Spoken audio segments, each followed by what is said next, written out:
Eita glória! Estamos no dia 21 desses 40 dias de jejum, oração e renovação pessoal. E hoje o assunto de hoje é vamos celebrar a missão cumprida. Por quê? Porque nós estamos completando hoje a terceira semana deste jejum abençoado, desta consagração que estamos realizando em comunhão com os nossos irmãos de 40 dias com muitas igrejas da Argentina, com irmãos do Brasil e alguns que estão fora, lá até da América, nos acompanhando lá do Japão, Portugal. Obrigado a você que está ligado conosco, viu? E deixa o seu recado, deixa seu comentário, nos diga de onde que você está nos olhando, da onde que você assiste esse vídeo, para que nós possamos estar orando também pela tua nação. Amém? A palavra de hoje, então, está no Evangelho, segundo escreveu Mateus, capítulo 25. E enquanto eu abro minha Bíblia aqui, e eu te dou tempo para você estar abrindo a sua Bíblia, eu já te convido a você estar deixando o seu like, já no seu comentário e compartilhando esse vídeo. Você sabe que essas três ações, elas nos ajudam a fazer com que o canal seja mais visível e possa chegar a muitas mais pessoas. Com o quê? Com o poder da palavra, com aquilo que estamos compartilhando, animando as pessoas a buscar mais de Deus, a se consagrar e a poder viver o sobrenatural. Amém? Deixa eu ver. Eu fui até o capítulo 25 do Evangelho segundo escreveu Mateus, versículo 23. Amém? Versículo 23. Pronto. Que diz assim: O Senhor respondeu: Muito bem, servo bom e fiel. Você foi fiel no pouco, eu o porei sobre o muito. Venha e participe da alegria do seu Senhor. Oh, glória! Muito bem! Que bom é poder termos a Deus falando isso para nós, né? Não há experiência humana que resulte em maior felicidade e satisfação que ter cumprido com uma tarefa que nos foi encomendada. Uma boa nota, uma boa qualificação numa prova, uma expressão de gratidão por um serviço prestado, um bater de palmas por uma boa atuação e tudo isso nos enche de uma alegria e sentido de plenitude muito especial. Parece que Jesus tinha isso em mente quando apresentou a sua parábola das moedas de ouro, ou a parábola do servo bom e o servo ruim. Ou, como também em alguns casos se conhece, ou foi caratulada o relato referido ao servo mau e preguiçoso e o servo bom e fiel. O primeiro é condenado pela sua negligência, enquanto o segundo é celebrado por ter cumprido a missão encomendada. Nesta parábola, Jesus nos moraliza ao respeito do uso correto dos bens, mas também dos dons, ou os talentos. Os contextos mostram que tanto Mateus como Lucas, pelo lugar no qual eles colocam a parábola dentro da estrutura geral dos seus evangelhos, fazem que esta tenha uma lição para a igreja antes da segunda vinda de Jesus. Quer dizer que é uma parábola de aplicação direta para nós, para você e para mim.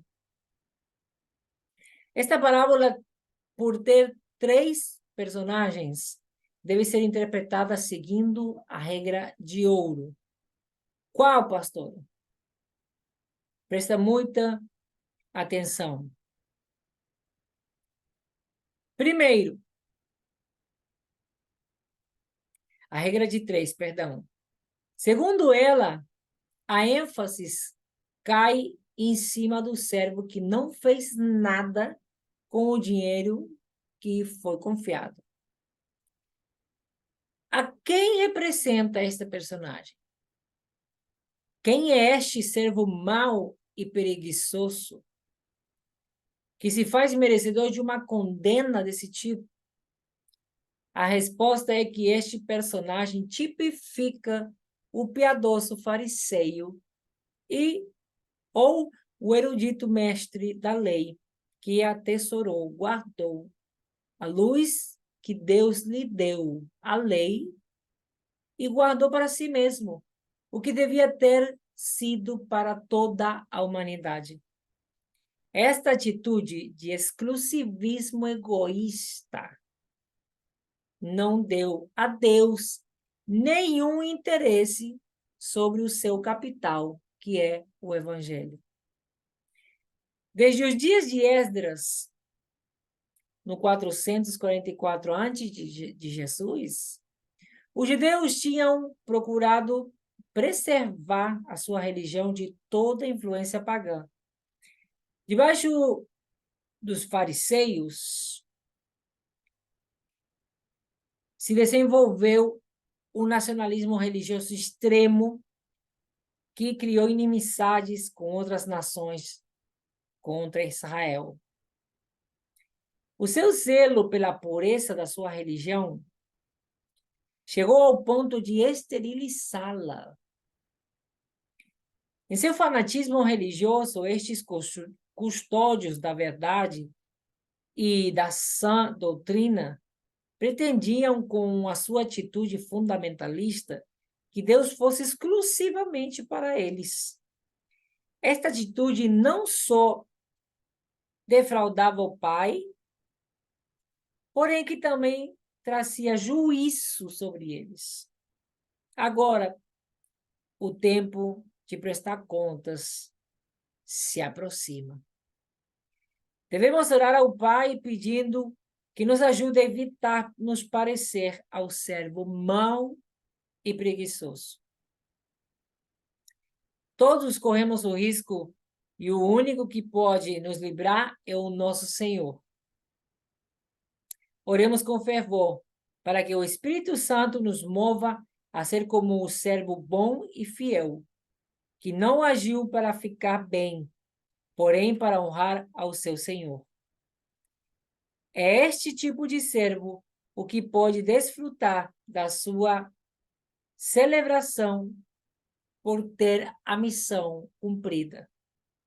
Oremos para que possamos desenvolver em nós a atitude correta, que não é servir por uma paga, por um pagamento, por um benefício ou por um privilégio, porém, por poder desfrutar e compartilhar a felicidade de nosso Senhor.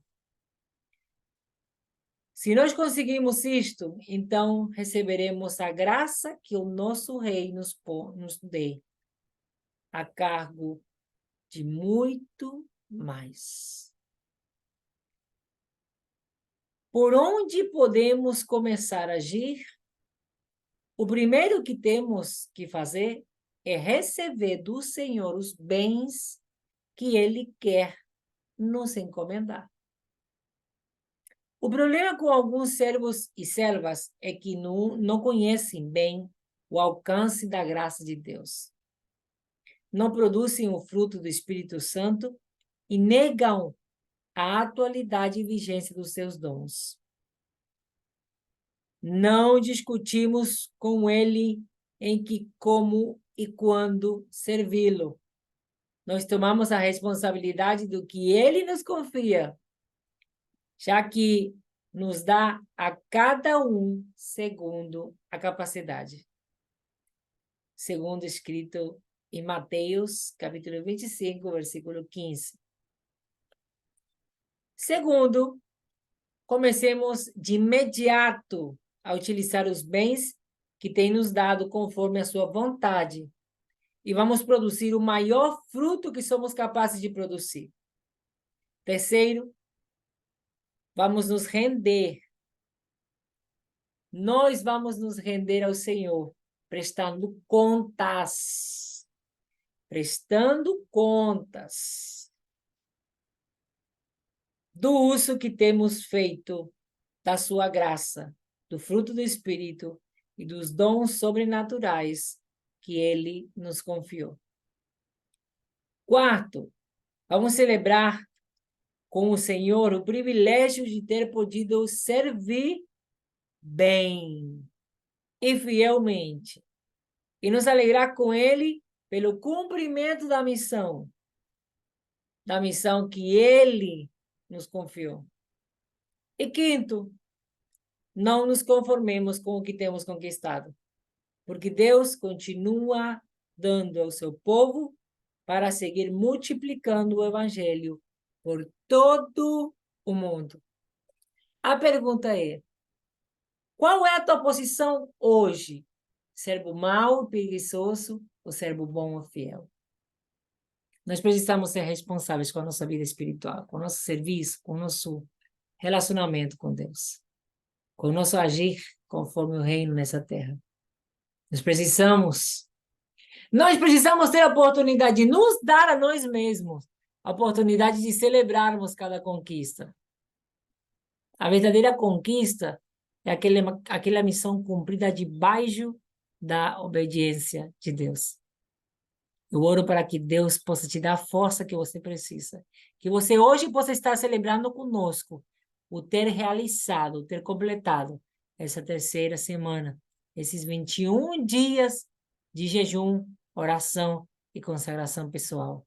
Que você não perca nenhum dos que faltam e que nós possamos continuar juntos em constante oração, nos consagrando ao Senhor e tomar posse do que Ele tem para cada um de nós em cada semana desse jejum. Que Deus te abençoe, te guarde, livre de todo mal. E Ele te enche e faça resplandecer a sua glória sobre o teu semblante.